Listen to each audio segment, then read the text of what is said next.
Avant toute chose, déjà, je voudrais remercier l'Agrocampus de nous accueillir ce soir.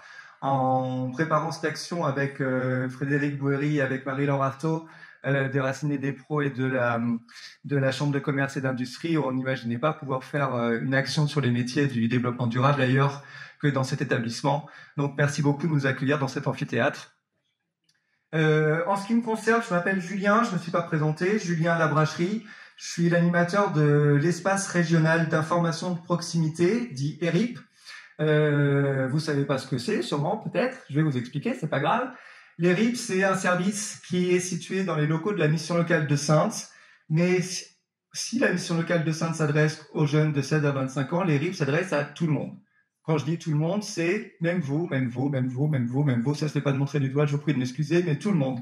C'est-à-dire depuis les scolaires aux personnes qui vont partir en retraite, toutes les personnes qui ont une question sur leur orientation professionnelle, que ce soit quand on est à l'école et qu'on a envie de savoir quelle filière on va faire, ou quand on est un adulte et qu'on a envie de changer de travail, c'est aussi possible de venir nous rencontrer pour avoir de l'information sur les métiers, les formations.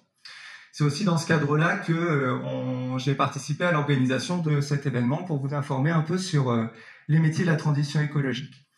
Un petit point technique déjà. J'ai mes oreilles et mes yeux autour de moi. Merci à Laetitia qui est ma collègue ERIP qui pourra vous accueillir aussi à la mission locale. Vous voyez qu'elle a une caméra devant elle et il y en a une là et une là-bas aussi. Techniquement, vous n'êtes pas filmé ou de dos. L'idée, c'est de pouvoir capter l'événement et le mettre en replay par la suite sur notre chaîne YouTube qui s'appelle Saintes ERIP. Merci Léa. Donc Léa, mes oreilles, qui gérera la slide derrière moi. La chaîne YouTube qui s'appelle Saintes ERIP sur laquelle vous pourrez retrouver dans les événements et informations collectives le replay de cet événement.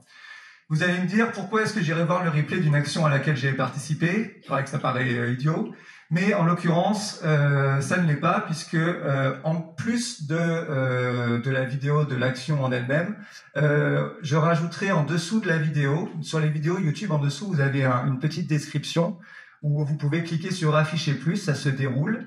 Et dedans, je peux rajouter toute une série de liens, de documents, de choses qui sont intéressantes par rapport à la vidéo qui est citée. Donc, par exemple, en dessous de cette vidéo, vous retrouverez le lien vers les sites des entreprises qui auront témoigné, le lien vers les centres de formation qui auront présenté leur formation et leur fiche formation, des sites d'emploi autour de l'environnement qui seront ciblés, des dossiers de l'ONICEP sur tous les métiers de l'environnement. Bref, vous pourrez retrouver de l'information utile pour compléter, pour aller plus loin dans votre réflexion par rapport à ce que vous aurez trouvé ce soir. À peu près clair pour tout le monde ? Ok, c'est risqué de dire ça quand on a vraiment beaucoup de monde en face de soi. Donc du coup, cette soirée sur les métiers de la transition écologique, avant de vous introduire et de lancer le film... Oui, merci Léa, j'avais oublié ça, c'est pas grave. On a oublié d'enregistrer ma voix, mais c'est pas grave. En l'occurrence, c'était juste un mot d'introduction, c'est pas très grave, c'est pas ce qui est le plus essentiel. Les métiers de la transition écologique, oui, quand on a commencé à lancer la réflexion sur cet événement-là, avec le groupe de réflexion, on s'est posé la question de qui on pouvait inviter et comment est-ce qu'on allait s'y prendre. Et du coup, j'ai jugé opportun de commencer par un petit jeu. Normalement, on vous a fait flasher un petit QR code à l'entrée. Léa, s'il te plaît. J'aimerais vous poser la question en amont pour voir si on parle bien de la même chose tous. Si je vous dis un métier de la transition écologique, qu'est-ce qui vous vient spontanément? C'est quoi le premier truc qui vous vient, le premier métier qui vous vient? Vous pouvez taper ce que vous voulez, vous cliquez après sur le lien et vous allez récupérer... Normalement, je devrais voir apparaître les choses.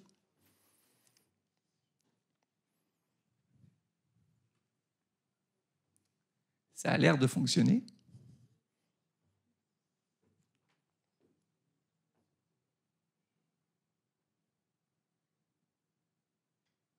Ok, l'agriculture, le paysage, le maraîchage, l'eau sont des métiers d'avenir, ça c'est certain.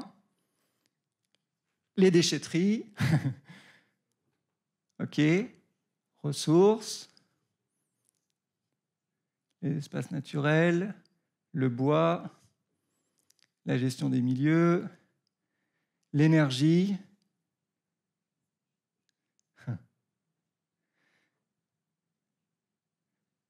écologie, recyclage, ingénieur. Vous voyez, normalement là le sondage est clos.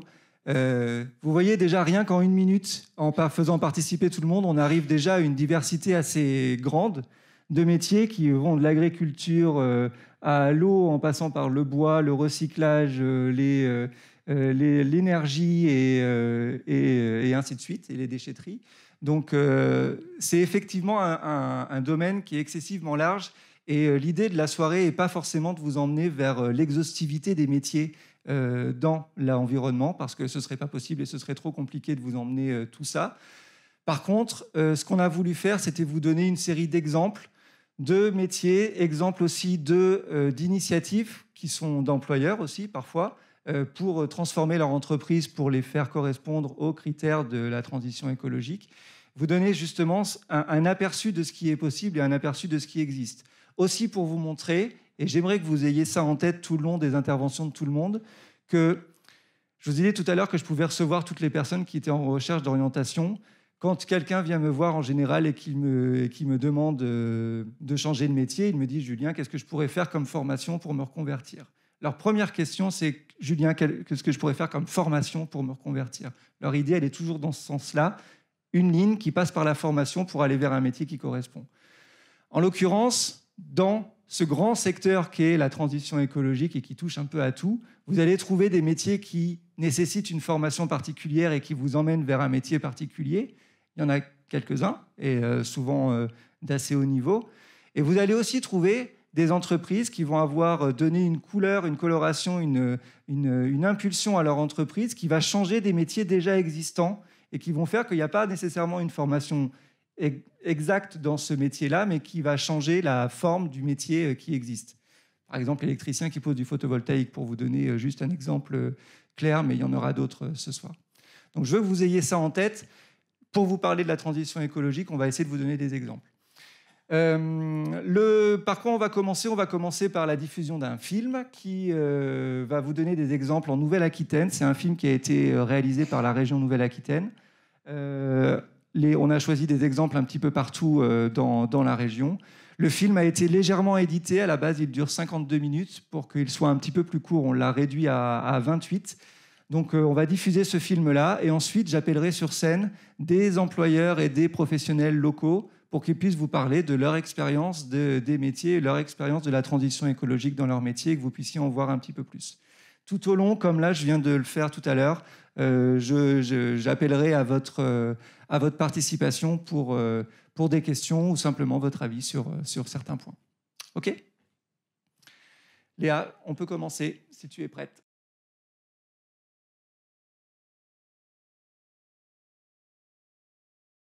Donc oui, le film Néoterra, la version intégrale est disponible sur YouTube. Vous pouvez vous pouvez regarder. Vous tapez Néoterra, je pense, et Demain devient possible. Vous verrez l'intégralité du film qui dure 52 minutes en totalité. Donc vous pourrez voir ça. Comme je vous disais tout à l'heure, il y a différentes formes de métiers autour de l'environnement. Là, on en a vu quelques exemples qu'on ne reprendra pas nécessairement après par la suite. En l'occurrence, on a vu un maraîcher bio qui avait lui-même des contacts avec un restaurant, donc il a fait évoluer aussi les pratiques du restaurant par ce biais-là. On a vu une chargée de projet mobilité, donc plus dans la gestion, l'organisation, qui travaillait pour un chantier d'insertion, je présume, pour organiser la mobilité des personnes à l'atelier du bocage. Les ateliers du bocage qui sont de l'ESS en tant que tel, qui faisaient les palettes et le recyclage numérique.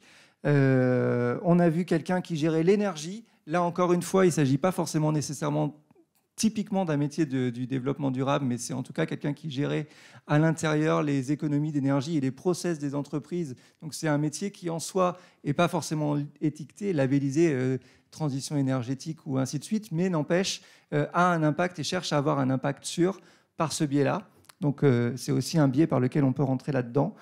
Médoc Energy, l'usine de méthanisation qui à la base est un producteur de maïs qui lui a décidé de se lancer dans la production de méthane. Donc là on est encore sur une évolution de métier qui emmène quelque chose d'autre. La COPEC qui est un parc citoyen, donc là aussi c'est de l'engagement citoyen autour du placement de ces éoliennes et du financement de ces éoliennes. C'est encore une autre modalité d'engagement dans la transition énergétique qui n'est pas nécessairement uniquement du salariat en l'occurrence, puisque là c'est des citoyens qui s'engagent en tant que tels. Pardon Laetitia de bouger de droite à gauche, j'arrête. Et le dernier, la production de chanvre qui fait par la suite du coup de la construction de bâtiments. Donc là, encore une fois, de l'agriculture qui se transforme en bâtiment. Donc vous voyez, pour le coup, ce que je vous disais tout à l'heure, la question qu'on me pose en général, à quoi je dois me former pour pouvoir travailler dans ce domaine-là, est vite assez flou. Les contours sont vite assez flous quand on rentre dans ce système-là, puisque la transition énergétique, c'est pas un métier, c'est pas une formation, c'est une approche globale, c'est une démarche globale. Et parler des métiers, c'est ce qu'on est censé faire ce soir, et c'est ce que je vais essayer de faire ce soir. Mais il faut que vous ayez ça en tête, que malgré tout, ça se noie dans quelque chose de plus large. D'ailleurs, une autre question que je pourrais vous poser, vous, dans le métier que vous exercez ou que vous avez exercé, est-ce que vous sentez qu'il y a un impact dans le développement durable ou que votre métier a évolué à cause de la question de la transition écologique dans les temps qui viennent de passer? Léa, est-ce que tu peux ouvrir le sondage?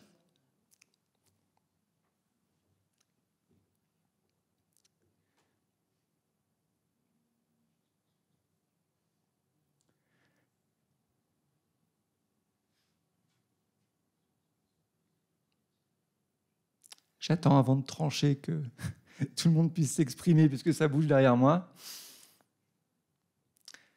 Manifestement, on a une majorité qui considère que son métier est très impacté, en tout cas la moitié. Et en rajoutant ceux qui disent de plus en plus, on est à 75%. Donc il semblerait que quoi qu'il arrive, les exemples que je vous ai donnés ne sont pas les seuls et vos propres métiers, vous-même, voyez déjà les changements qui s'opèrent au sein de vos activités. C'est déjà un premier point. Merci beaucoup. Pour continuer cette discussion, je propose aux d'ailleurs que j'ai invité jusque-là de venir sur scène avec moi. J'appelle Monsieur Arrivé, j'appelle Madame Delage, Monsieur Minot, Monsieur Awassi et Monsieur Gallet avec moi à venir s'installer sur les chaises autour de moi. Je vous en prie.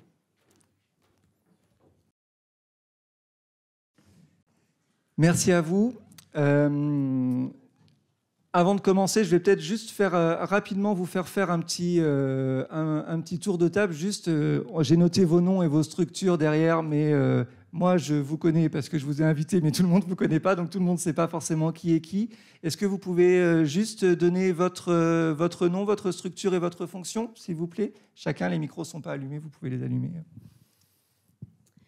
Donc, bonjour, moi je suis Bénédicte Delage, je suis la responsable RH de la RES, donc Régie d'exploitation des services d'eau. On est une entreprise, un établissement qui produit, distribue et traite de l'eau sur l'ensemble de la Charente-Maritime.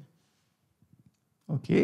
Donc, bonjour tout le monde, Thierry Gallet, je travaille à Surgères chez Cyclab, c'est un laboratoire d'innovation en économie circulaire et on a un service public. Voilà, mais je vous expliquerai tout à l'heure. Bonsoir, Boris Awassi, je fais partie du groupe Nexton, non anglophone, mais on est un groupe bien français. C'est le groupe Colas, travaux publics, donc je m'occupe des carrières de calcaire de Charente-Maritime pour le groupe Colas. Bonsoir, Johan Arrivé, j'ai créé l'entreprise Vive en Bois, construction bois et rénovation énergétique, ainsi que la société Vive en Plus et la source Vive en Bois. Bonsoir, Aymeric Minot, je dirige le bureau d'études NCA Environnement. Merci à vous et merci de votre présence. Surtout, merci d'avoir accepté notre invitation et de venir témoigner sur ces métiers-là. Nous allons commencer par Madame Delage et par la RES parce que vous avez une obligation en particulier. Donc, comme on a commencé un petit peu en retard, Madame Delage devra partir juste après. Je précise qu'à un certain point dans la discussion, le QR code ouvrira la possibilité de poser des questions via votre téléphone. Questions que je souhaite bienveillante, que tout le monde soit OK là-dedans. Je me ferai la responsabilité de modérer si besoin.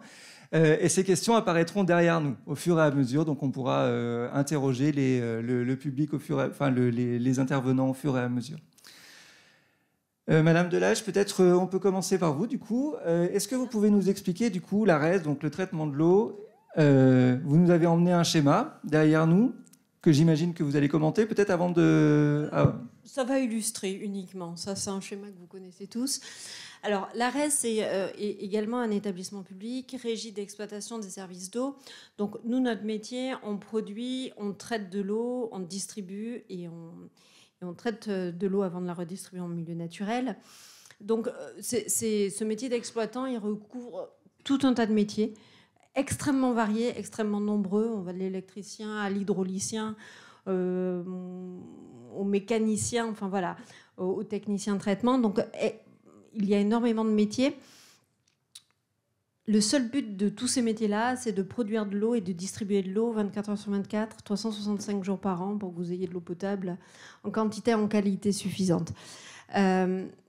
Donc, nous, l'environnement, intrinsèquement, ça fait partie de notre métier de produire de l'eau. C'est la ressource la plus stratégique sur les années qui arrivent. Moi, je vais vous faire un focus, je vais me nourrir de vos questions surtout. Je vais vous faire un focus, nous, sur les métiers d'exploitants et sur un métier, notamment, j'ai entendu monsieur qui parlait des formations, notamment un métier qui, pour partie, a une formation un peu historique dans ce lycée, dans cet agrocampus. Donc, le métier d'exploitant... il va effectivement sur donc de la production de l'eau. Alors c'était le petit schéma d'avant, mais voilà, de la production de l'eau, l'usine de production de l'eau, donc au stockage, à la distribution et au traitement de l'eau avant le rejet en milieu naturel. Alors c'est des métiers qui sont à la fois techniques, tous. Ça, c'est le point commun entre tous les métiers, qui nécessitent effectivement des connaissances en traitement et des connaissances en maintenance. Voilà, ça, c'est les qualités primaires, des compétences qu'on retrouve dans tous nos métiers. Terrain. Ces métiers sont recherchés. Voilà, j'ai pas un confrère dans une entreprise qui distribue de l'eau, qui ne cherche pas, qui ne recrute pas. C'est des métiers qui sont globalement riches et variés.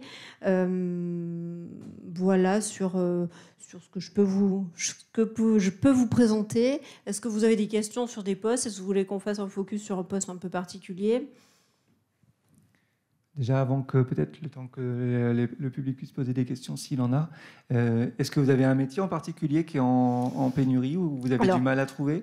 Le métier, on va dire le métier d'accès à ces métiers de l'eau, c'est nous le métier qu'on appelle agent d'exploitation. Alors l'agent d'exploitation, c'est un salarié qui s'occupe des ouvrages, du réseau et de la clientèle associée à une commune. Donc concrètement, l'agent d'exploitation, il peut à la fois s'occuper du traitement d'un château d'eau, du traitement d'un forage, et puis parallèlement avoir rendez-vous avec un client pour une question de qualité de l'eau ou de dysfonctionnement de son compteur, et parallèlement optimiser son réseau, c'est-à-dire faire en sorte qu'il y ait de moins de pertes possibles sur son réseau.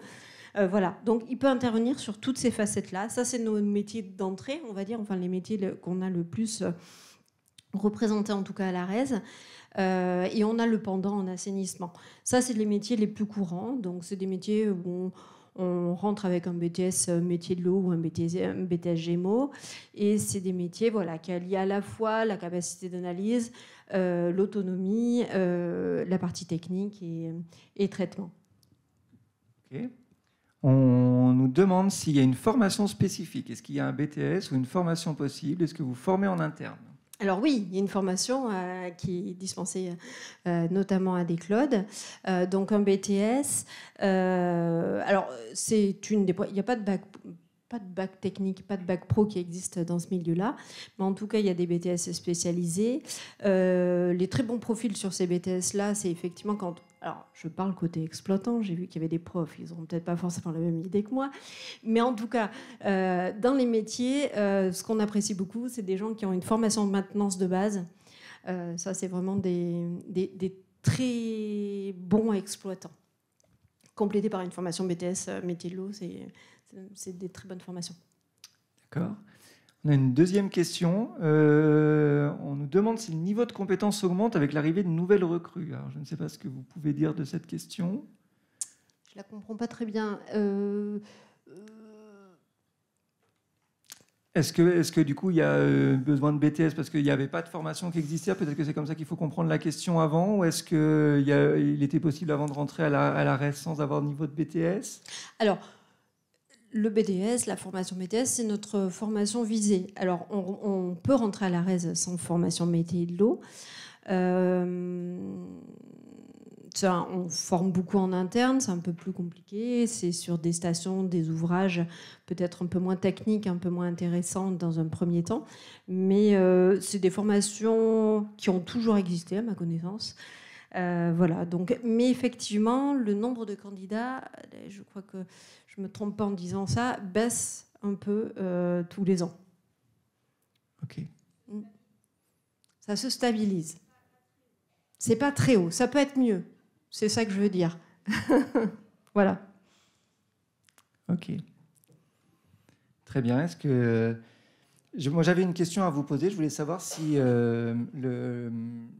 du coup la transition écologique, la chose qu'on voit en ce moment, le problème dont on entend parler beaucoup, c'est le problème de la sécheresse. Est-ce que vos métiers sont impactés par ces difficultés-là et comment?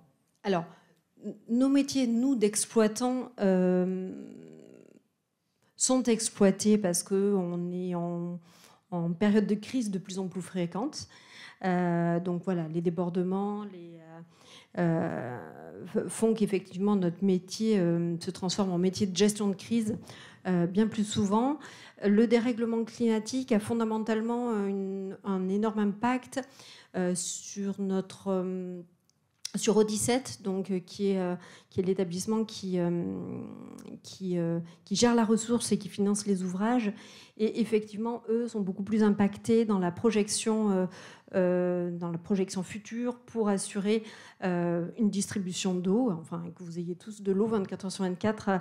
Voilà, ça c'est des enjeux à 50 ans qui se posent, vraiment. Ok.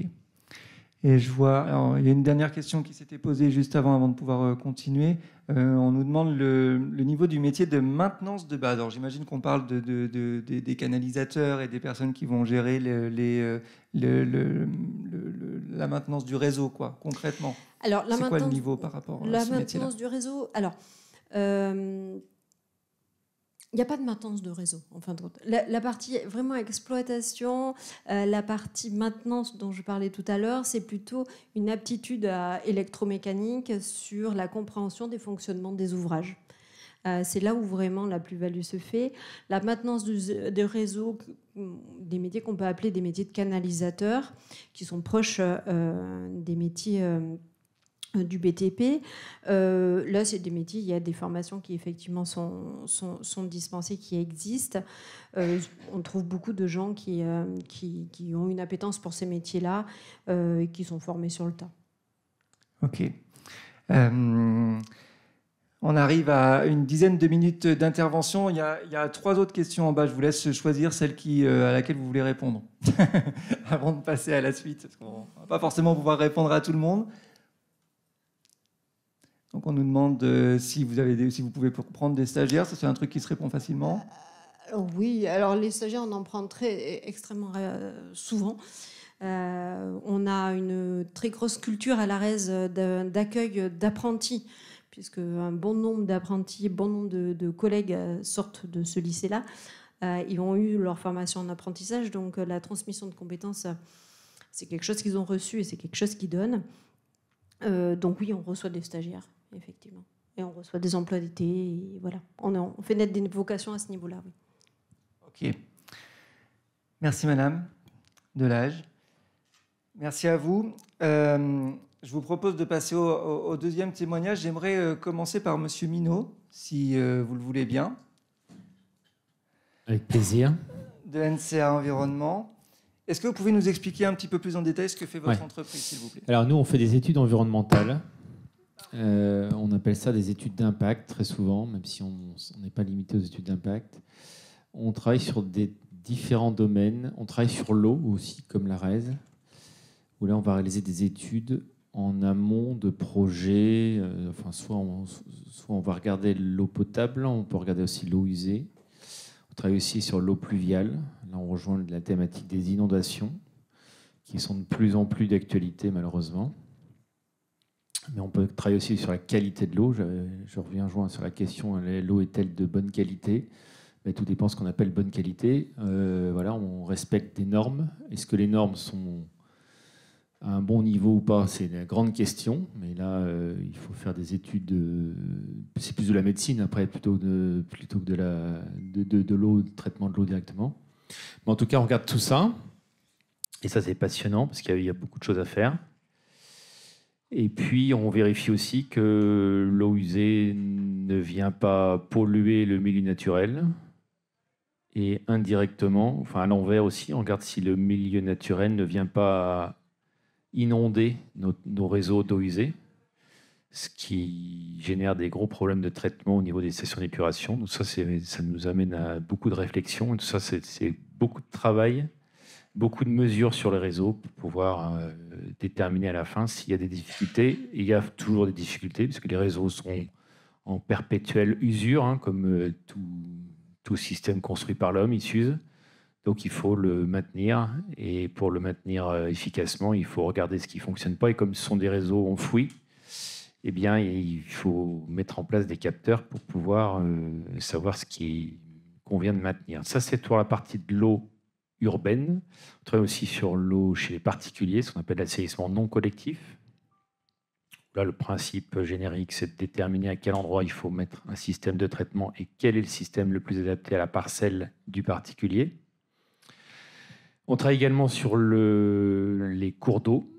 On est spécialisé sur ce qu'on appelle les études de continuité écologique, c'est-à-dire comment remettre en place un cours d'eau sur lequel il y a des poissons, dans lequel il y a des poissons. Et il n'y a pas toujours des poissons parce que le passé a fait qu'on a modifié les cours d'eau, on a construit des ouvrages, et pas toujours des ouvrages qui étaient là pour la biodiversité, mais plutôt pour l'intérêt humain, comme des moulins par exemple.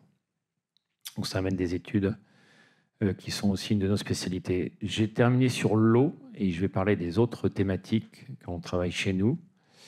On travaille beaucoup sur les énergies renouvelables. On travaille sur les parcs photovoltaïques qui sont en fort développement actuellement. On travaille aussi sur les parcs éoliens. Et là, il s'agit de faire des études d'impact environnemental. C'est-à-dire on va déterminer, avant de construire la centrale solaire ou la centrale éolienne, ou la centrale de méthanisation, si on travaille aussi là-dessus, on va regarder s'il y a des impacts sur l'environnement. Donc on va déterminer la situation initiale, et notamment la situation initiale au niveau de la biodiversité. Et puis on va définir avec nos méthodologies si le projet vient impacter la biodiversité. Et si elle impacte, quelle biodiversité elle impacte et qu'est-ce qu'on peut mettre en place comme solution de contournement pour éviter, limiter, on appelle ça éviter, réduire ou compenser l'impact généré par le projet sur la biodiversité. Donc c'est-à-dire que chez moi, j'ai des ornithologues, j'ai des botanistes, et j'ai d'autres écologues spécialistes dans d'autres groupes pour étudier tout ça. Ça, c'est aussi des métiers d'environnement qui sont en fort développement. Je fais un petit appel comme ça, mais les écologues compétents en France sont rares. On en manque beaucoup. On en manque beaucoup, notamment parce qu'il n'y a pas véritablement de formation pour devenir écologue. C'est-à-dire qu'il y a des formations, mais qui ne sont pas suffisantes. Il faut beaucoup s'investir sur le terrain pour apprendre à reconnaître toutes les espèces du groupe sur lesquelles vous êtes spécialisé. Si les oiseaux, il faut savoir reconnaître les 500 oiseaux qui se promènent en France. Et ça se fait pas simplement. C'est beaucoup, beaucoup de travail. Hein. C'est un peu comme apprendre un instrument de musique. Il faut beaucoup travailler, pas que devant le prof de piano, mais aussi à la maison. Alors, ce que vous appelez écologue, c'est quelqu'un qui va être en capacité de reconnaître Une espèce. les espèces, quelles qu'elles vivantes, soient. quelles qu'elles soient, que ce soit des libellules, que ce soit des plantes, que ce soit des animaux divers et variés. Ouais. Parce qu'il existe du coup des formations, mais sur chacune peut-être des espèces, plutôt le végétal, l'animal. Après, vous avez des formations généralistes qui vont après vous spécialiser, mais c'est pas dans les formations universitaires qu'on arrive à un niveau suffisant pour pouvoir exercer. Donc il faut après vraiment s'investir en association. Il faut passer ses week-ends à l'LPO ou dans d'autres associations Pour pouvoir acquérir de la pour pouvoir connaissance. acquérir la connaissance suffisante pour travailler chez nous. Alors comment vous faites du coup pour les recruter? Eh bien, c'est la galère. C'est compliqué. Ouais. On les débauche, on les embauche à partir de profils qui candidatent chez nous, mais ce sont des gens qui sont vraiment passionnés et qui vont, c'est des gens qui vont passer leur week-end sur le terrain pour apprendre avec des gens encore plus compétents, des mentors, si on peut dire. Ok.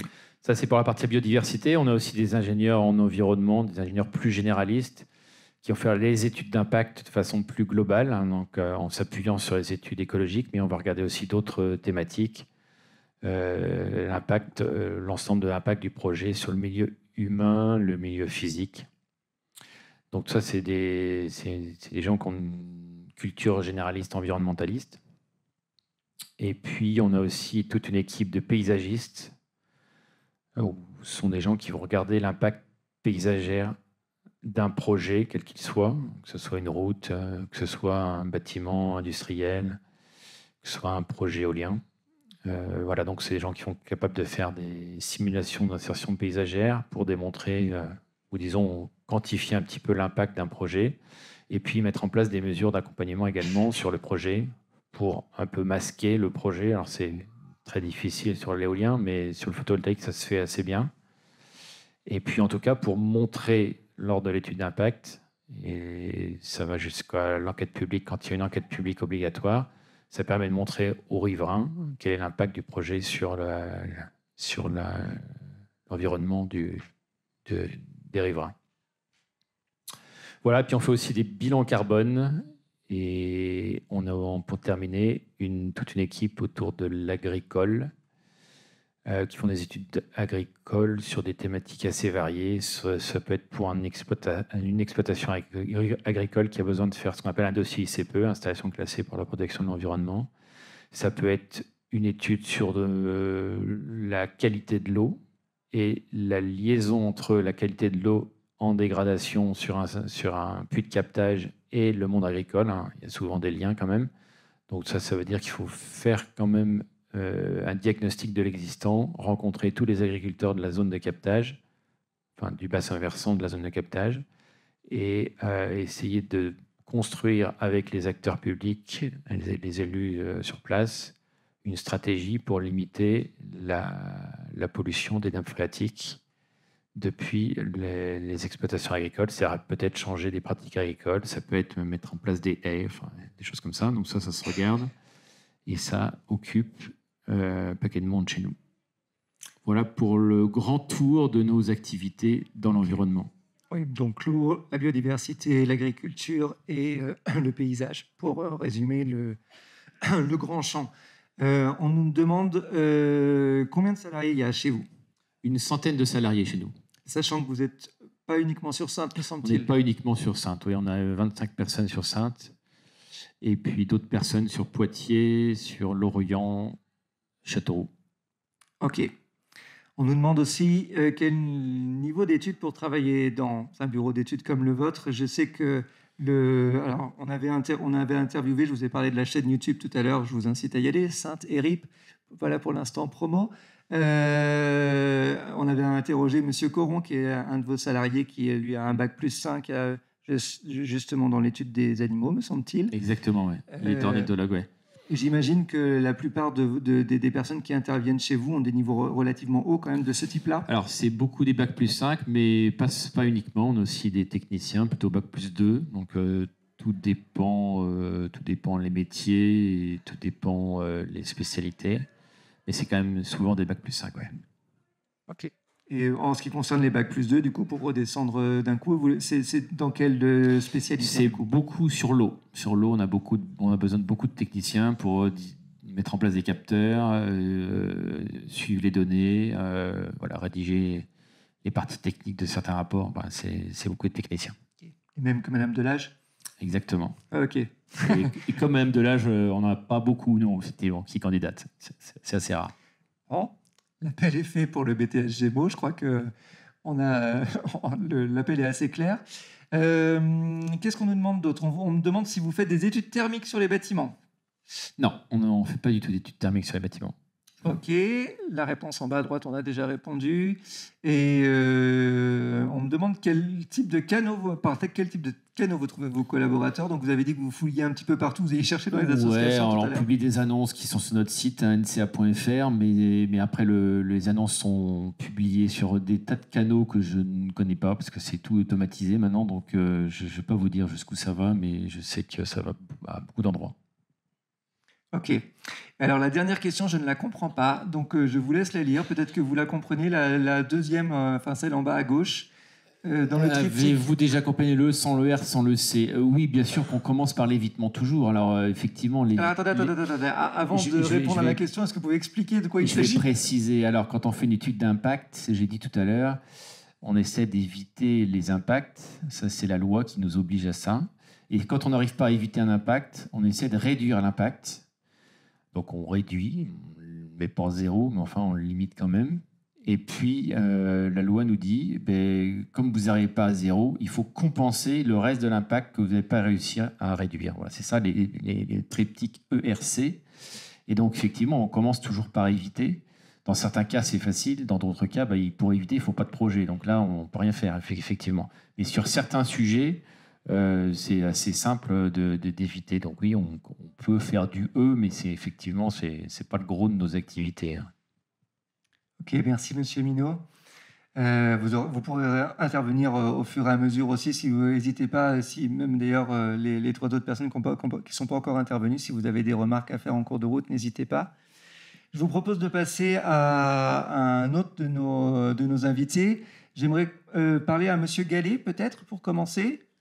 Ouais, Alors, je vous explique le mode de mon raisonnement. Il me semble, en tout cas, au revoir Madame Delage et merci de votre intervention.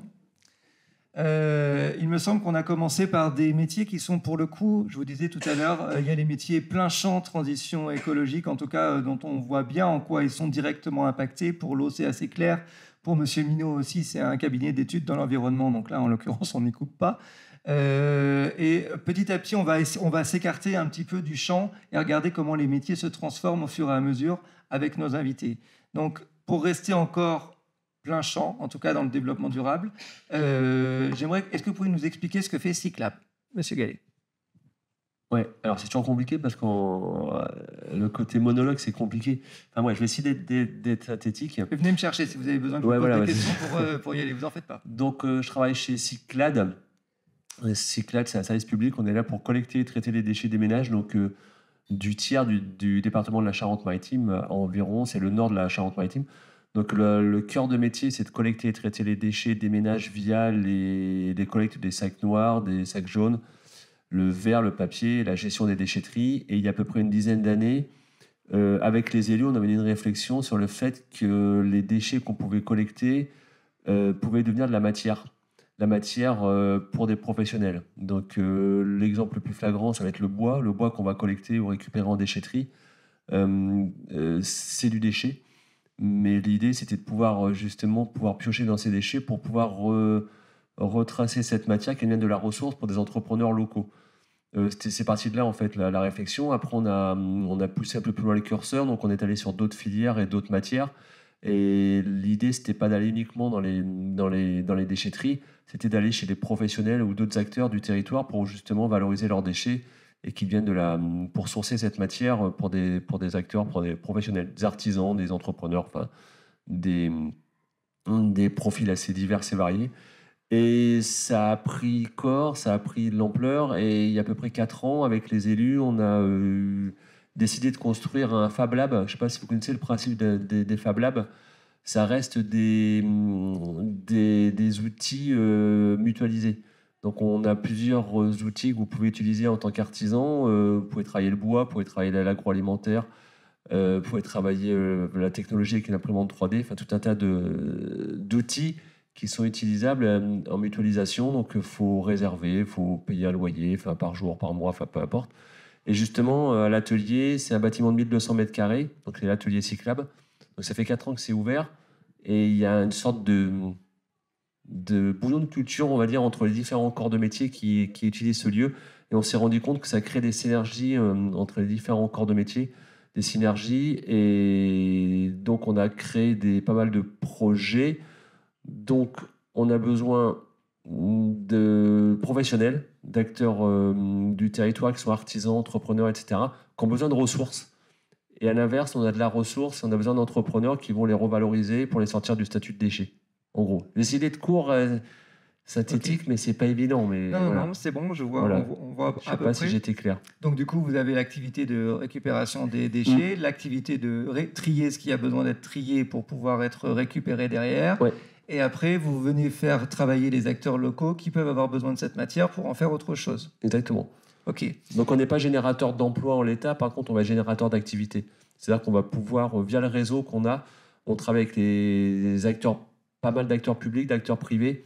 Et aujourd'hui, on a la chance d'être sollicités, nous, Cyclab, pour des professionnels qui ont besoin, un exemple tout bête, le nouvel Intermarché de Surgères avait besoin de faire toute une signalétique dans son magasin en bois. Ils voulaient que ça soit fait par des acteurs locaux avec du bois de recyclage, enfin du bois de réemploi. Donc ils sont venus nous voir, nous on leur a tracé des professionnels, des artisans avec qui on travaille. Et ces artisans ont travaillé pour l'Intermarché de Surgères et ils n'ont pas fait appel à des panneaux venant on ne sait où. On cite souvent l'Asie, donc c'est pour ça que des fois c'est pas toujours l'Asie, mais en gros, plutôt que de faire venir des panneaux qui viennent d'on ne sait où, ça a été fait par des acteurs locaux avec du bois recyclé, enfin du bois du territoire. Ok. Voilà. Du coup, oui, vous dites que vous n'êtes pas générateur d'emploi en tant que tel. Mais il y a 2 niveaux d'emploi dans votre cas. Il y a du coup les acteurs locaux qui vont transformer les matières et vous les mettez en réseau, là, en Exactement. l'occurrence Intermarché, et des artisans Exactement. qui vont transformer pour faire l'enseigne. Exactement. Ok, donc là on a compris. Mais il y a quand même un niveau d'emploi au-dessus où il y a bien quelqu'un qui fait le lien. Oui, mais c'est mon. Enfin, moi, je suis pas tout seul, mais on est 4, mais on recrute. Chez Cyclab, en l'occurrence, Cyclab, c'est le laboratoire d'innovation en économie circulaire de Cyclade. Donc, c'est un service à part entière de Cyclade.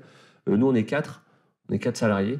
Et c'est nous 4 qui faisons vivre le lieu. Et justement, mon rôle, justement, moi, c'est d'aller un peu chercher à droite à gauche des entrepreneurs, des artisans qui sont à même de vouloir utiliser le labo ou de vouloir valoriser de la matière, en fait, que nous, on peut sourcer.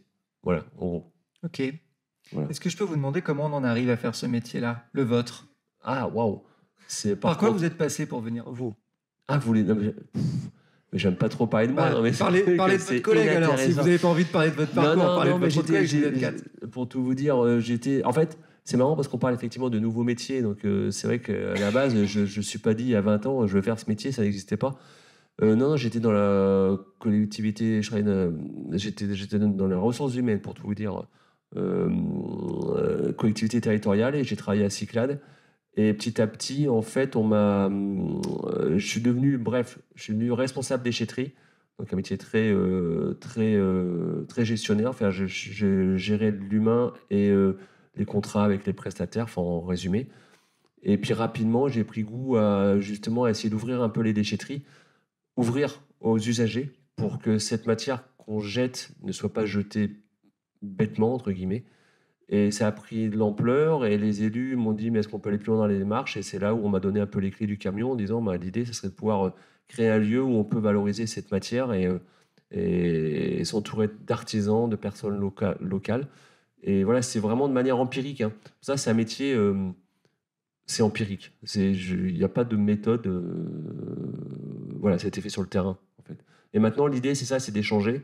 Et pour ça, avec Boris, on se connaît, donc je suis content, tu vas parler après. Et qui est entrepreneur, et il y a toujours quelque chose. Nous, on n'aime pas stigmatiser, c'est-à-dire qu'on soit service public ou privé. Il y a toujours des passerelles à créer, en fait. Et avec Boris, après, tu vas parler de ton métier. Il y a des choses qu'on essaye de faire. C'est pas toujours évident de parler contraintes des uns des autres. Il y a des contraintes réglementaires, des contraintes argent, etc. Mais l'idée, c'est toujours d'essayer de trouver des passerelles pour de la ressource, on va en trouver. Et en fait, j'avais un message juste à passer, c'est que il faut pas stigmatiser le privé, le public, ça c'est clair, quoi. Il faut vraiment qu'il y ait des passerelles qui soient créées entre les deux, voilà. En tout cas, votre rôle, c'est de faire votre métier, pour le coup, c'est de faire le lien entre les deux. Exactement. Dans le cadre, et en tout cas, favoriser la transition écologique par ce biais-là, en faisant du lien entre les différents acteurs d'un territoire. Et j'ai eu la chance, j'ai un directeur qui m'a dit qu'on a créé le Cyclab. Il m'a dit, il faut penser à voix haute. Déjà, ça peut peut-être paraître anecdotique, mais quand on a un directeur qui dit il faut penser à voix haute, et surtout, il faut se tromper. Je dis merde, ah ouais, ça va être compliqué, mais au contraire, non, mais c'est déjà, il ouvre la porte en fait, et on est une société où justement, il faut pas se tromper, ou tout du moins on a peur de se tromper, et on a peur de dire des âneries, quoi. Et je pense qu'il faut y aller dans Alors, attention, faites pas dire ce que je dis pas, hein, dans la mesure du raisonnable, j'entends, mais ce que je veux dire, c'est que la chance qu'on a à Cyclab, c'est de pouvoir tenter. Et les artisans avec qui on travaille, c'est qu'on leur dit on va essayer, on va tenter, on va tester des choses en fait. Et des fois, avec Boris, des fois ça a foiré, mais des fois ça réussit. Mais vous avez le droit de prendre un micro, monsieur, aussi, pour répondre, si vous voulez. Oui, c'est vrai, je t'interpelle, mais toujours dans la réduction des déchets, dans le développement durable, dans la création d'activités.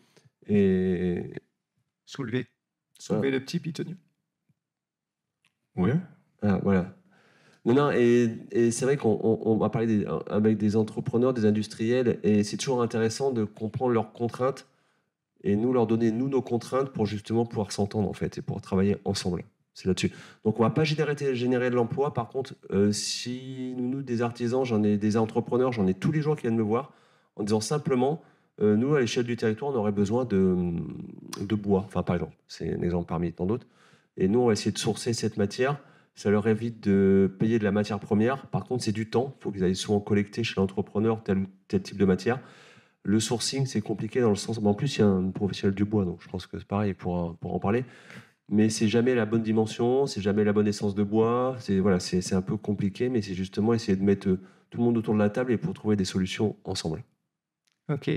Bien, vous faites mon taf à ma place, c'est fantastique, vous faites le lien avec tout le monde, donc tout va bien. Moi, j'ai pas de questions, moi, en fait. Eh ben, si vous avez une question derrière, mais en l'occurrence, c'est que vous faites la suite avant qu'on ait le temps de poser la question. Vous avez une question sur la totalité des déchets qui sont récoltés. Est-ce que vous connaissez le pourcentage de ceux qui sont revalorisés et de ceux qui sont incinérés? C'est pas la bonne question, en fait. Je n'ai pas entendu la question. Non, je le sais. Derrière vous. Pour être honnête, c'est minime. Parce que justement, ce sont des nouveaux métiers. C'est nouveau. Et ma mission, clairement, c'est de pouvoir commencer à l'échelle locale de créer des process industriels ou semi-industriels. Donc aujourd'hui, on est plus à l'état de bricolage, j'ai envie de dire, entre grands guillemets. Donc on va parler de 1 ou 2%. Donc c'est minuscule, qu'on soit clair. Mais l'idée, c'est que dans les années futures, c'est qu'on puisse créer des process semi-industriels pour que le déchet reste à l'échelle du territoire et nourrisse en fait des entrepreneurs locaux. C'est une réponse de Normand, mais non, c'est un départ qui fait que c'est votre métier qui va faire que ce chiffre va augmenter j'espère en tout cas le plus possible, quoi. Ouais. Ok. On me demande s'il y a possibilité de faire des stages chez vous. Oui, on a beaucoup de stagiaires. Voilà. Ou alors oui, toujours, après quoi, quand, comment, j'en sais rien, mais on peut se voir après, il n'y a pas de souci, mais on est ouvert, on a souvent on travaille beaucoup avec les... Parce que je n'ai pas tout dit, parce que sinon je vais monopoliser le micro, mais on travaille beaucoup avec les écoles aussi, les grandes écoles, les écoles techniques, l'ENILIA sur Jeun, le lycée de l'agroalimentaire, il y a un lycée technique du bois, on travaille avec l'EXI, l'école d'ingénieurs de La Rochelle, Excelia, l'école de commerce de La Rochelle, donc on a souvent des stagiaires, on travaille avec la CMA, avec CFA, donc on a beaucoup de stagiaires justement pour essayer de favoriser et sensibiliser à l'économie circulaire, parce que nous on est convaincus que dans les métiers de demain, c'est une direction qu'il va falloir prendre de toute façon, qu'on le veuille ou non.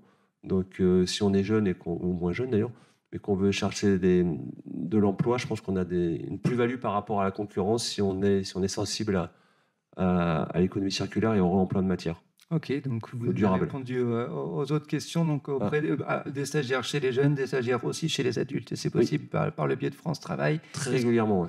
Est-ce que vous avez des contacts avec d'autres territoires, d'autres initiatives du même type Oui. qu'il y a autour Oui. de chez nous? Oui, alors nous, on est service public, donc on n'a pas vocation, on est concurrent avec personne, hein, mais on s'intéresse à ce qui se passe à côté. Donc on travaille avec d'autres structures publiques au niveau national, et on travaille avec des structures privées, comme je ne sais pas si vous connaissez, à La Rochelle, il y a la Matière. C'est une structure privée, mais qui fait un peu ce qu'on fait à l'échelle privée.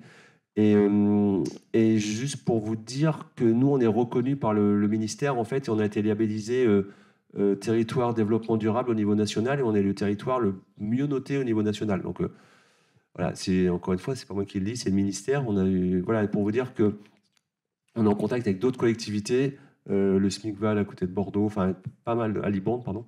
Donc oui, on est à l'écoute de tous les territoires, et encore une fois, l'idée c'est on n'a pas de copyright sur nos process, donc l'idée c'est que ça se développe à l'échelle d'autres territoires. Ok, parfait. Juste pour information, nous avions un autre invité qui devait venir ce soir et qui n'a pas pu au dernier moment. Il nous a proposé de faire une visio, mais comme vous voyez qu'il y a un peu de technique autour de moi, je n'ai pas voulu rajouter de la visio en plus par-dessus qu'il puisse vous voir ou vous entendre, ça aurait été un peu compliqué. Il s'agissait de David Joulin qui a ouvert une recyclerie sur Saint-Porcher juste avant l'été et qui a aussi du coup le projet de monter un Fab Lab sur Saint-Porcher dans la même optique que ce que vous venez de nous expliquer. Merci beaucoup de votre témoignage. Super. Je veux juste finir en disant, c'est toujours difficile d'être dans un monologue, enfin semi-monologue on va dire, mais il ne faut pas hésiter après à prendre mes contacts ou même après là, discuter pour venir nous voir. C'est beaucoup plus simple et plus parlant sur site que là avec un micro. Ce sera l'objectif du pot. Juste après, vous pourrez voilà, pour le coup interpeller les gens directement. Je fais le pas gentil en coupant le temps, mais pour qu'on puisse respecter des délais et que je pense que vos estomacs m'en voudraient aussi si je laissais passer la discussion trop longtemps. Au bout d'un moment, on aurait des évanouissements dans la salle, surtout qu'il fait très chaud. Donc, on va essayer de continuer et d'aller jusqu'au bout sans qu'il soit trop tard. Est-ce que vous voulez bien nous expliquer, pour le coup, puisque votre collègue juste à côté de vous a dit qu'il connaissait, qu'il travaillait avec vous, du coup, je vais vous poser cette question-là. Dans quel cadre vous travaillez avec Cyclab? Alors, je connais Thierry depuis 15 ans, hein, presque. Ça ne rajeunit pas. Tout ce qu'il a dit est vrai. Et moi, je suis assez admiratif de ce qu'ils ont fait. Parce que je l'ai connu à la déchetterie.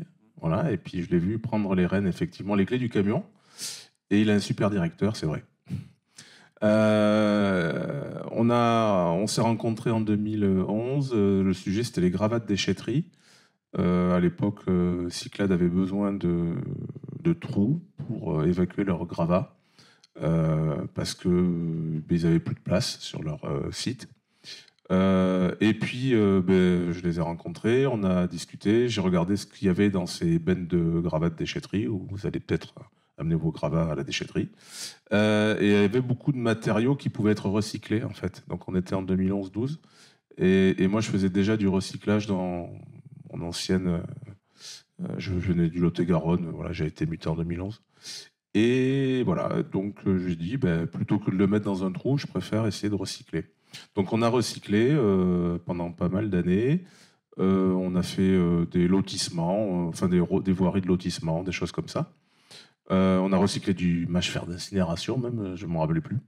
Donc dès qu'il y avait un truc à recycler minéral, on va dire, inerte minéral, Cyclade m'en parlait. Donc on a fait ça pendant pas mal d'années. Et puis là, la dernière chose qu'on fait en ce moment, là, toute d'actualité, parce que on en a reçu la semaine dernière, on est en train de travailler sur une expérimentation nationale.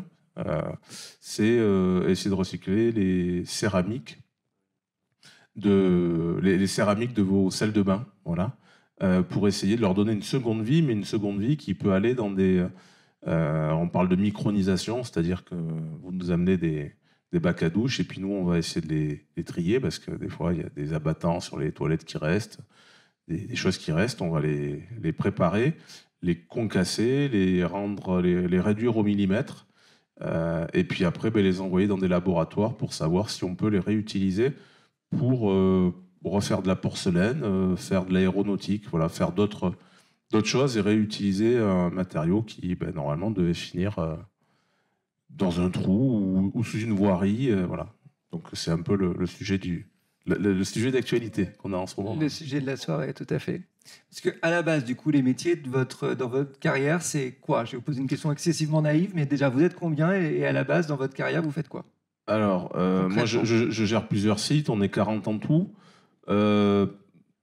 À la base, c'est extraire des cailloux, extraire du calcaire, ici en Charente-Maritime, en Saintonge plutôt. Donc, alors je fais rapide, mais on a un champ agricole et on est autorisé grâce à une étude d'impact qui a été bien montée. Ces matériaux sont sous la terre agricole. On enlève 5, 10, 15, 20 cm et on arrive au gisement qui est le calcaire. On l'exploite sur plusieurs mètres d'épaisseur. Vous avez un massif et du massif, on le transforme en millimètres. Voilà. Et ça sert à faire les routes. Ça sert à faire les petits cailloux pour mettre dans les parpaings. Bon, voilà. C'est ça notre métier. C'est vraiment très, très rapide. Hein. Très bien. Par contre, les métiers, ça va être conducteur d'engin. Beaucoup de conducteurs d'engin. Donc on bosse beaucoup avec le CFA, Blaise Pascal, conducteur d'engin. Donc ça peut être jusqu'au niveau bac. Après, c'est bac pro. CAP et bac pro. Après, vous allez avoir des chefs de carrière qui sont parfois issus de ce métier-là ou qui ont des bac plus 2, voire après bac plus 5. Des responsables d'exploitation qui ont un niveau éventuellement un peu au-dessus. Voilà, au niveau des métiers qu'il y a chez nous. Donc ces personnes qui travaillent a priori plutôt dans le TP, vous les emmenez du coup à reprendre des matériaux. Alors du coup, vous dites que vous les recyclez. Vous en feriez quoi sinon? En fait, les gens, ils nous les amènent pour s'en débarrasser. Ok. C'est un peu comme la déchetterie. C'est un peu un parallèle, j'y avais jamais pensé. Mais en fait, c'est un peu ça, on nous les amène pour s'en débarrasser. Donc moi, j'ai deux solutions. Soit je suis feignant et vu que je fais un trou, je les mets dans mon trou. Ça me servira à ce qu'on appelle le réaménagement. C'est plutôt que d'avoir un grand cube, un parallélépipède creux, je vais faire les côtés et je vais créer un nouveau site avec ça. Soit ce que je trouve intéressant, je le recycle et ça me permet de créer une nouvelle matière première. Donc le béton, alors on l'a fait avec du béton de centrale à béton, du béton de démolition. Vous démolissez votre maison, moi je la récupère, je la recycle. Je reçois du verre. Enfin, en fait, aujourd'hui, on reçoit plein de matériaux différents qui, il y a peut-être 10 ans ou 15 ans, on aurait mis directement au trou. C'est un peu rapide, mais alors qu'aujourd'hui, aujourd'hui, ça fait 15 ans que je le fais, hein, donc on recycle, mais on avance de plus en plus. Il y a 3-4 ans, la terre que je recevais, j'allais pas la trier, j'allais pas plus la travailler que ça. Aujourd'hui, je la travaille pour refaire ce que j'appelle de la terre fertile, c'est-à-dire un déchet les gens m'amènent un déchet et moi je le recycle pour refaire une nouvelle terre. Ok. Et j'en ai plein des comme ça. Donc je ne vais pas tous vous les faire. Non, mais déjà ça donne, je pense que ça donne une petite idée. Vous recevez du matériau. A priori, vous pourriez le mettre dans un trou parce que vous faites un trou pour récupérer pour le coup du matériau à la base. Et ce matériau-là, vous le récupérez pour pouvoir en faire autre chose. Donc c'est pas. Ce qui est important, alors c'est peut-être une question que vous allez me poser, alors tant pis. Et sinon, je vais le dire. Non, c'est que pourquoi j'ai fait du recyclage. Enfin, pourquoi j'ai fait du recyclage. Oui. C'est une bonne question. C'est une bonne question. Ouais, cool. Pourquoi j'ai fait du recyclage? J'ai fait du recyclage parce que ça me plaisait bien. Parce que j'aime bien. Dans mon garage, il y a plein de trucs que je garde et je réutilise. Voilà. Donc, non, il y a ça. Et puis, je suis arrivé en cours pour le film, mais ça colle bien à mon propos. C'est qu'en fait, au début, je suis rentré dans ce métier à 25 ans pour casser des cailloux et faire des granulats et faire des cours, des routes et tout ça. Bon, voilà. C'était assez simple. Et puis, au bout de un peu moins de 10 ans, l'activité n'était pas forcément en expansion. On a connu une crise, 2008. Ça date un peu, mais 2008, 2009, 2010, ça a duré quelques années. Et en fait, depuis, je sais pas, j'ai ouvert les chakras et j'essaye de créer de nouvelles activités. Et en fait, tout ça, ça m'a permis de créer de nouvelles activités de continuer, alors là c'est le patron qui parle, mais de générer du chiffre d'affaires, de répondre à des demandes, créer du service, maintenir des emplois en fait, hein, parce que moi quand je suis arrivé on était plutôt 30, aujourd'hui on est plutôt 40. Et puis maintenir une attractivité pour les employés, mais aussi une attractivité financière pour que la boutique elle continue à perdurer, quoi, hein. C'est la pérennité de l'entreprise.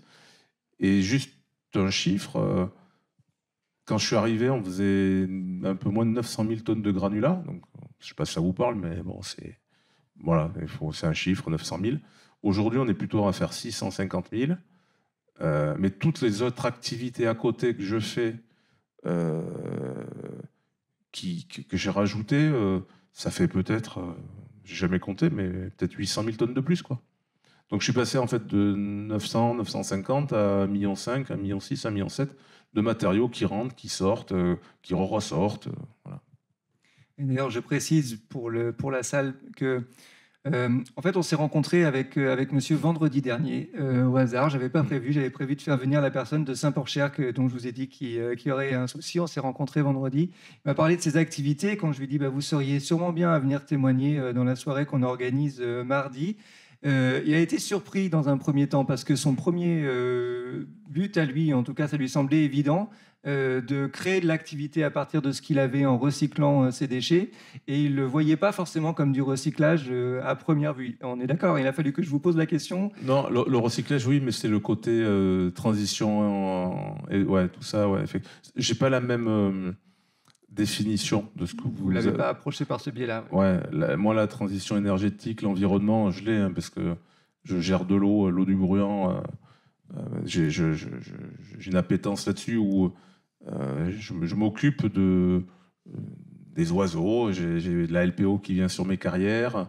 Je gère l'eau pour fournir de l'eau aux irrigants locaux, mais aussi au ruisseau local 24/24. Donc je le touche, mais pour d'autres biais. Voilà. Alors que la transition énergétique, avec le recyclage que je fais, je ne le touchais pas du doigt. Voilà. Oui, mais c'est ce que je disais au départ. Du coup, ce qu'on disait en introduction, il y a des métiers qui sont en plein, dont on voit de façon évidente qu'ils sont liés à la transition écologique, comme les métiers dont nous parlait M. Minot tout à l'heure, ou même vos métiers de votre côté. Du vôtre, ce n'est pas forcément tout de suite évident, même pas à vos propres yeux pour le coup, en premier coup, donc c'est intéressant. On nous demande derrière s'il est possible d'évoluer en interne. Alors je pense que vous avez répondu à cette question, en l'occurrence, puisque vous-même, vous avez évolué, puis vous avez fait évoluer votre propre carrière, ce qui a dû faire évoluer vos salariés par ce biais-là. Donc là, la question a déjà été répondue par ce biais. On vous demande si, pour vous, tous les matériaux sont recyclables. Alors il y a d'autres questions en même temps, donc je vais toutes vous les poser d'un coup. Et je vous laisserai faire une réponse. Ouais, voilà, réfléchissez en même temps. Est-ce que tous les matériaux sont recyclables ? Alors, ça a l'air plus d'un commentaire que d'une question. Je m'adresse à toutes les entreprises présentes. Y a-t-il eu des labels en lien avec votre engagement dans la transition écologique auxquels vous adhérez et par lesquels nous pourrions vous retrouver et ainsi postuler et non pas un métier de la transition écologique auprès d'une entreprise engagée vers la transition écologique. Alors, en l'occurrence, je vous rappelle que l'événement est filmé et, pour le coup, en dessous du replay, vous retrouverez les liens vers toutes les entreprises et les contacts des entreprises qui auront témoigné. Donc, si vous voulez les retrouver, vous pourrez le faire par ce biais-là. Ça, déjà, c'est une première réponse. Et je rajouterai aussi des sites Internet dédiés à la transition écologique sur lesquels on peut retrouver l'archipel des entreprises et associations qui peuvent recruter. Je vois dans la salle, par exemple, TerreDev qui m'a dit juste avant la semaine dernière qu'il cherchait des personnes pour une mission de service civique dans l'environnement et qu'ils n'arrivaient pas à trouver. Tous ces liens, ils seront mis en dessous sur la chaîne YouTube. Fin de la page pub. Et autre question, comment savoir les matériaux qui pourraient vous intéresser pour recycler sur un site internet? Alors là, je ne sais pas trop. Ah oui, comment est-ce qu'on peut savoir les matériaux que vous pourriez emmener, vous, en tant que public, à la carrière, qui pourraient être intéressants pour que vous puissiez le recycler? Donc, est-ce que tout est recyclable et comment Alors, est-ce que tout est recyclable? J'ai tendance à dire oui. Thierry ne va pas me contredire? Tu ne vas pas me contredire? Non. Très bien. Non, mais le déchet de l'un, c'est la ressource de l'autre. Ce qui ne vaut rien pour certains, voilà, vaut quelque chose pour une autre activité. Après, la question, c'est ce qui ne vaut rien aujourd'hui. Est-ce que demain ça vaudra? Est-ce qu'aujourd'hui ça vaut quelque chose? Finalement, pas forcément. Ça vaut peut-être demain. Il y a une histoire aussi d'ouverture d'esprit qu'il faut avoir. Donc, moi, je dirais oui. Après, c'est l'aspect aussi financier qui fait que est-ce qu'on peut lui redonner une vie? Moi, je reçois des chantiers où, par exemple, il y a de l'argile. Bon, mais il y a 3 ans, l'argile, je l'aurais mis de côté. Bon, mais là, enfin, je l'aurais mis de côté, je l'aurais mis dans un coin, dans un trou. Là, je la mets de côté. Et je l'analyse. Après, il y a beaucoup de techniques derrière. Il faut Vous m'avez dit que vous travailliez avec un labo, vous aviez un labo en interne. Ouais, voilà. Donc, effectivement, quand je reçois un matériau, c'est notre histoire de céramique, je vais le caractériser, que ce soit d'un point de vue chimique, d'un point de vue mécanique, pour savoir quelles sont ses propriétés. Alors, à la base, je suis plutôt dans un métier routier, mais je m'ouvre à tout, parce qu'un matériau a forcément des caractéristiques, des propriétés qui font qu'elles sont adaptées à quelque chose, à une autre activité. Voilà. Donc, je dirais oui pour tout. Après, la question, c'est est-ce que on peut la céramique, on parlait de microniser. Microniser, c'est invisible à l'œil nu, c'est en dessous du millimètre. Donc, microniser, c'est des techniques très spécifiques. Les entreprises qui vont pouvoir utiliser des matériaux qu'on a micronisés, c'est qu'elles peuvent mettre 100 € au lieu de 10, quoi. Voilà. Donc, mais parce que c'est une ressource derrière. Donc, oui, tout est possible. Après, il faut trouver la bonne case. Le bon calibrage. Ouais. Ok, merci beaucoup de votre témoignage. Et on va passer au dernier témoignage. Donc, du coup, monsieur Arrivé, avec Vivant Bois, est-ce que vous pouvez nous parler donc, rapidement des activités génériques de votre entreprise, déjà juste et présenter ce que vous faites? Ok, alors Vivant Bois, c'est une entreprise de construction bois et de rénovation énergétique. On est implanté à Jazen, à côté de Gémezac, et on rayonne sur la Charente-Maritime, principalement. On travaille aussi bien, j'aime à dire, de l'initiation jusqu'au gymnase. Notre spécialité, c'est le sur-mesure. Et effectivement, par son nom, spécialisé dans la construction bois, mais pas que, dans le bâtiment plus généralement, quoi. Ok. Alors, par rapport à ce qui nous intéresse ce soir, on va essayer de focaliser sur 2 points. Déjà, vous avez dit donc construction bois et rénovation énergétique. Est-ce que vous pouvez m'expliquer concrètement les métiers qui sont impliqués là-dedans, dans la rénovation énergétique? Dans les rénovations énergétiques, dans l'entreprise, c'est principalement des métiers qui sont liés à l'exécution ou à la conception. On a peu de métiers d'études, des thermiciens ou des auditeurs énergétiques, c'est des métiers qui ne sont pas faits dans l'entreprise. Mais par contre, on voit une mutation des techniciens de bureau qui vont calculer, dessiner, concevoir, qui va prendre en compte tout un tas de paramètres qu'autrefois on ne prenait pas en compte. Ça va être la gestion de la vapeur d'eau, la gestion du point de rosée, la gestion des parties un peu techniques, mais qui fait qu'un bâtiment, quand il est étanché et qu'il est mal ventilé, j'aime à prendre l'exemple d'un tupperware avec un morceau de viande, ça condense.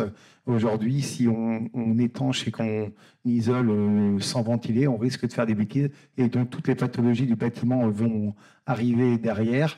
Donc, on est en plein vraiment sur un carrefour dans le bâtiment où on est en train de passer d'une façon de construire il y a, on va dire, 20-30 ans à une façon de construire différente aujourd'hui. Il faut former les gens.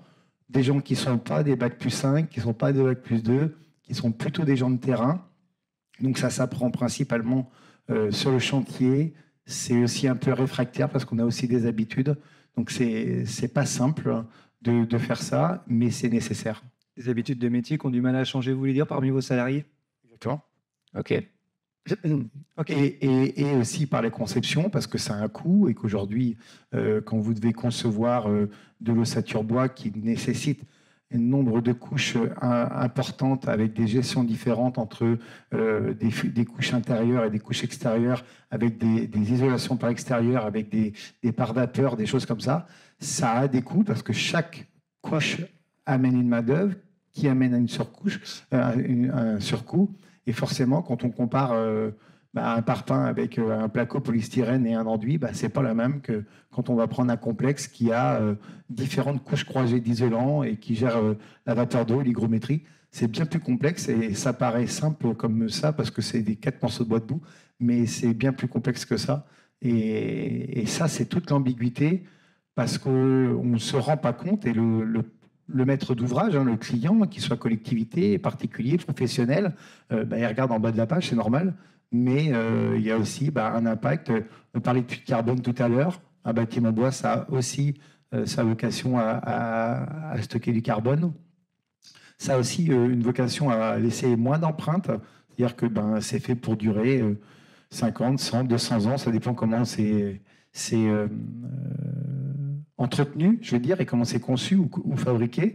Mais c'est sûr que l'impact d'un bâtiment en bois, quand il part dans la nature, elle reprend le dessus et elle laisse une empreinte pas du tout la même. Ok. Donc du coup, ça veut dire que c'est quelque chose qui s'apprend empiriquement. En fait, c'est ça que vous êtes en train de me dire, que vos salariés, ils apprennent sur le terrain, sur le tas, puisqu'il n'y a pas de formation en tant que telle. C'est des métiers qui évoluent. Ils apprennent sur place. Comment est-ce que du coup vous les formez? Comment est-ce que vous les faites évoluer, ces salariés, là-dedans? Alors les deux, on voit que les formations changent. Il y a quelques années, il a été créé une formation par le CNDB qui est la méthode MBEC, qui est une méthode de construction de bois. Après, on voit des choses qui arrivent dans les CFA où c'est inclus dans les formations. Mais c'est des petites graines pour tout le monde. C'est l'électricien qui doit passer ses câbles et étancher autour du pare-vapeur pour éviter que l'air elle passe entre les deux et que la condensation se fasse dans sa gaine. Enfin, c'est des petites choses qui sont essemées par les fournisseurs, par les industriels, par la formation en interne ou par des formations ponctuelles. Parce qu'en fait, c'est une révolution, mais de petites actions, quoi. Voilà. Ok, tout à fait. Je précise au passage que le CFA bâtiment est présent ce soir et il sera, une fois qu'on aura clôturé après le mot de conclusion de M. Bory tout à l'heure, il sera présent au fond, vous pourrez venir le voir. Ils peuvent présenter une formation justement d'agent de rénovation thermique. Je ne sais pas si c'est l'intitulé exact, mais je pense qu'on doit être pas loin de ce que vous êtes en train de décrire.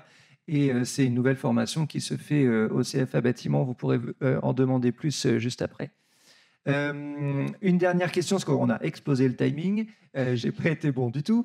C'est pas grave. J'ai vu sur votre site internet que vous apparteniez à la communauté du coq vert. Je ne sais pas ce que c'est. Est-ce que vous pouvez nous expliquer?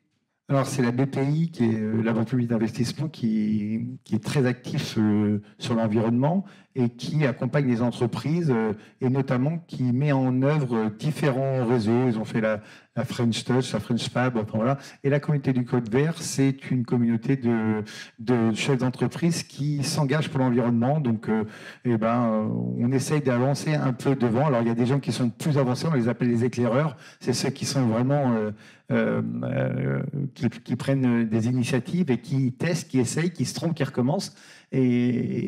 Pardon, trop loin, trop près.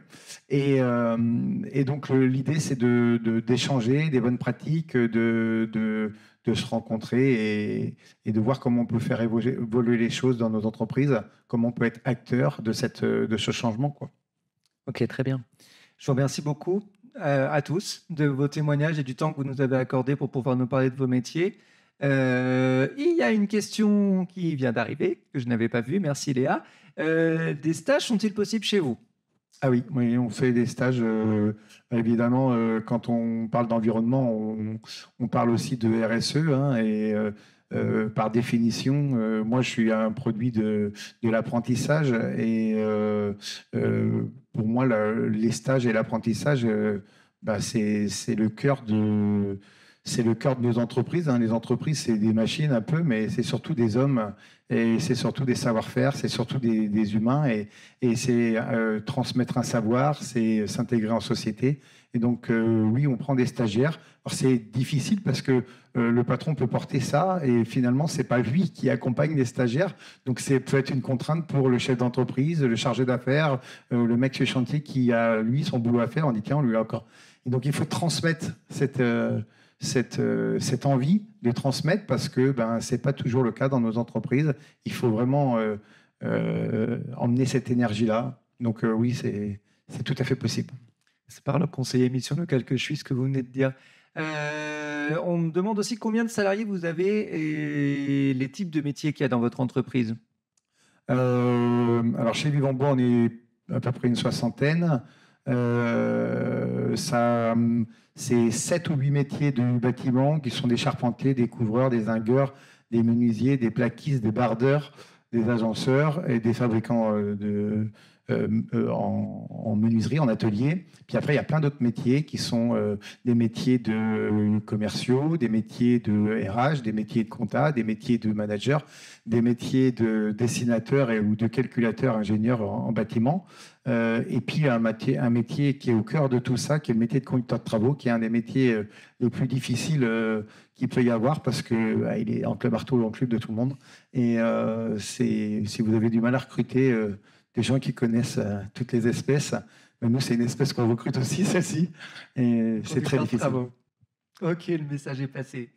Merci beaucoup à vous tous et merci de vos témoignages, c'était très intéressant.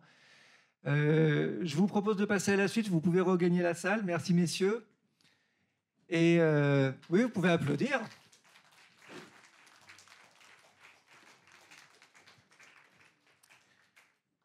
J'appelle mon collègue Monsieur Boëry pour un petit mot de conclusion. Je vous remercie en tout cas tous de ces informations-là. La vidéo sera en ligne très bientôt sur la chaîne YouTube Saint-Hérip. N'hésitez pas à venir voir. Tiens, le micro. Bon, il faut que je fasse vite puisque tu as bouffé une bonne partie du temps. Alors, je vais vous faire une conclusion rapide.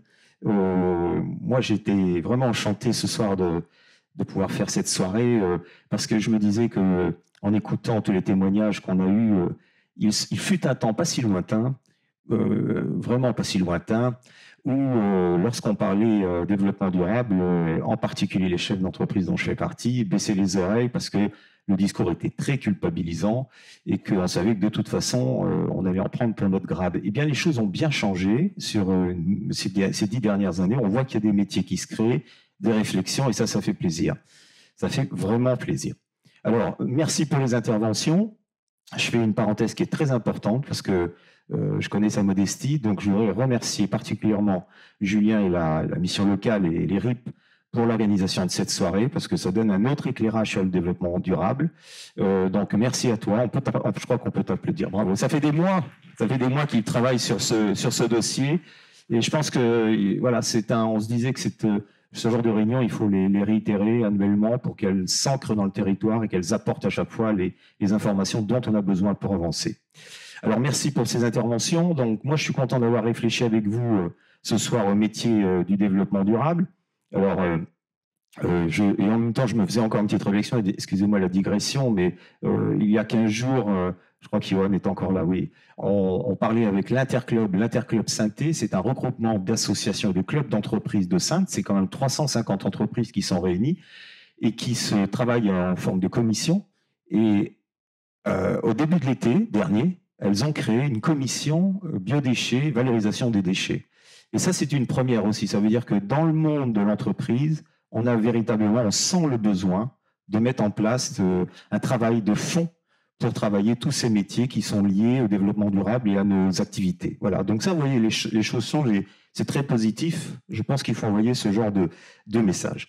Donc, je crois à travers cette soirée, donc on prend véritablement conscience que les métiers du développement durable ne sont plus une option. Hein, ça devient une évidence dans nos activités. Je pense que nombreux sont ceux qui l'ont compris ce soir. À cette heure, on peut dire qu'ils se construisent.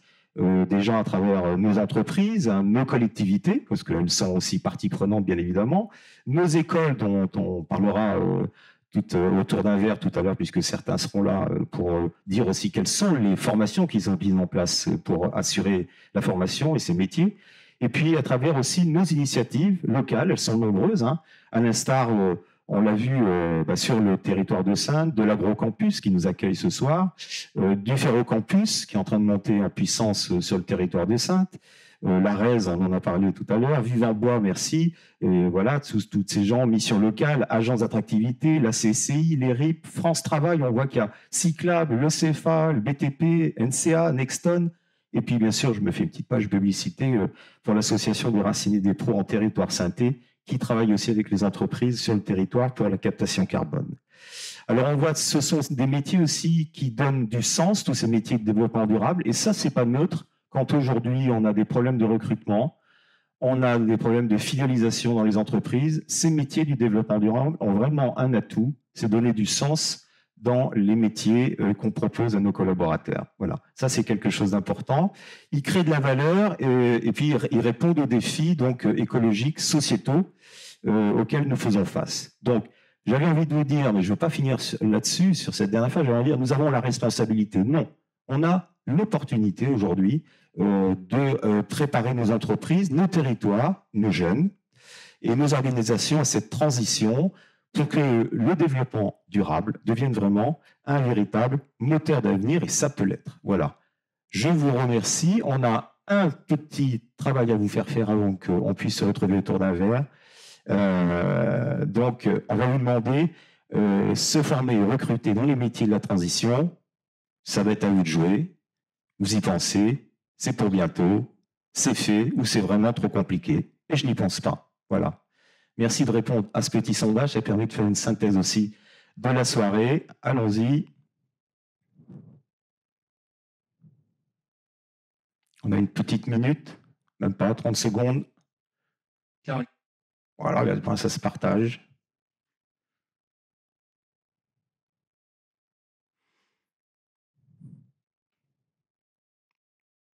Voilà, alors on est content de voir qu'il y a un CFE à 40%.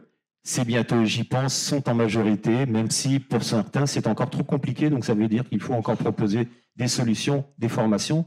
Et on va s'y atteler sur le territoire, vous pouvez nous faire confiance. Merci pour votre présence et merci de votre participation. Bonne soirée.